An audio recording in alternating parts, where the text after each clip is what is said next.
Eusebius of Caesarea, also known as Eusebius Pamphili, was a Roman historian, exegeter, and Christian polemicist of Greek descent. He became the bishop of Caesarea Maritima about 314. Together with Pamphilus, he was a scholar of the biblical canon and is regarded as an extremely well-learned Christian of his time. He wrote demonstrations of the Gospel, preparations for the Gospel, and on discrepancies between the Gospels, studies of the biblical text. As father of church history, he produced the ecclesiastical history, on the life of Pamphilus, the chronicle, and on the martyrs' early life. In his ecclesiastical history, Eusebius writes of Dionysius of Alexandria as his contemporary. If this is true, Eusebius' birth must have been before Dionysius' death in autumn 264. Most modern scholars date the birth to some point in the 5 years between 260 and 265.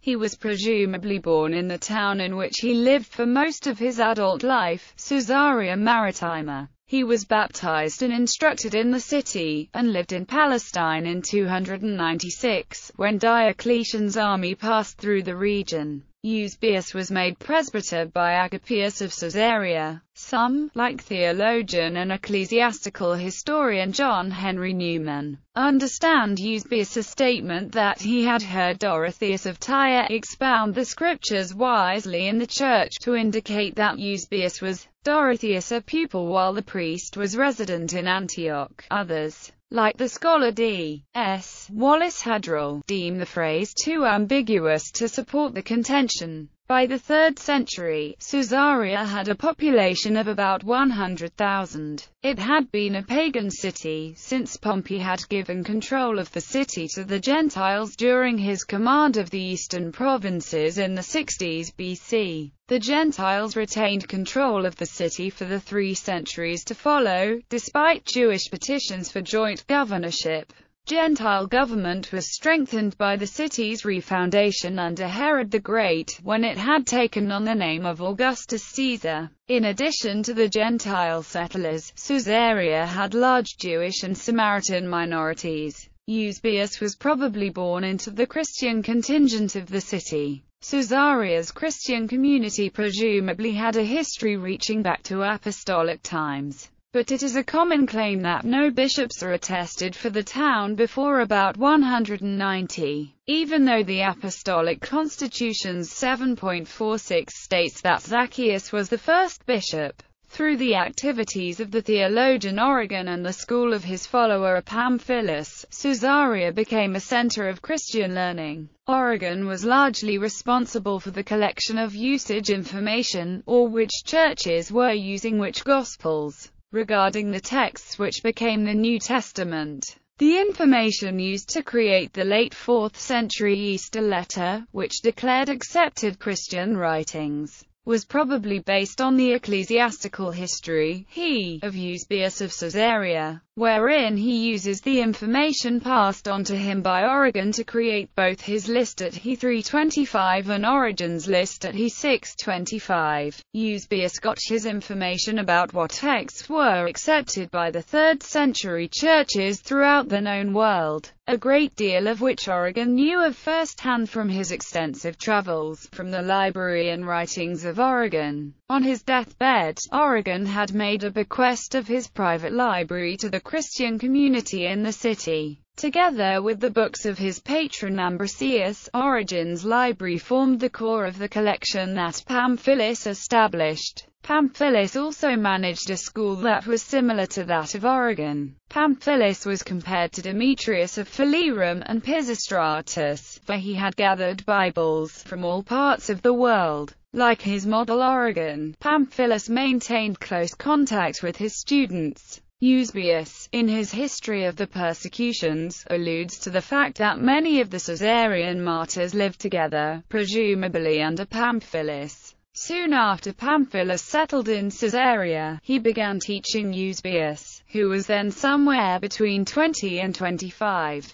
Because of his close relationship with his schoolmaster, Eusebius was sometimes called Eusebius Pamphili, Eusebius, son of Pamphilus. The name may also indicate that Eusebius was made Pamphilus or heir. Pamphilus gave Eusebius a strong admiration for the thought of Origen. Neither Pamphilus nor Eusebius knew Origen personally. Pamphilus probably picked up Origenist ideas during his studies under Pierius in Alexandria. In Caesarea, Origenist thought was continued in the generation after his death by Theotechnus, bishop of the city for much of the late 3rd century and an alumnus of Origen's school. Eusebius' preparation for the Gospel bears witness to the literary tastes of Origen. Eusebius quotes no comedy, tragedy, or lyric poetry, but makes reference to all the works of Plato and to an extensive range of later philosophic works, largely from Middle Platonists from Philo to the late 2nd century. Whatever its secular contents, the primary aim of Origen and Pamphilus' school was to promote sacred learning.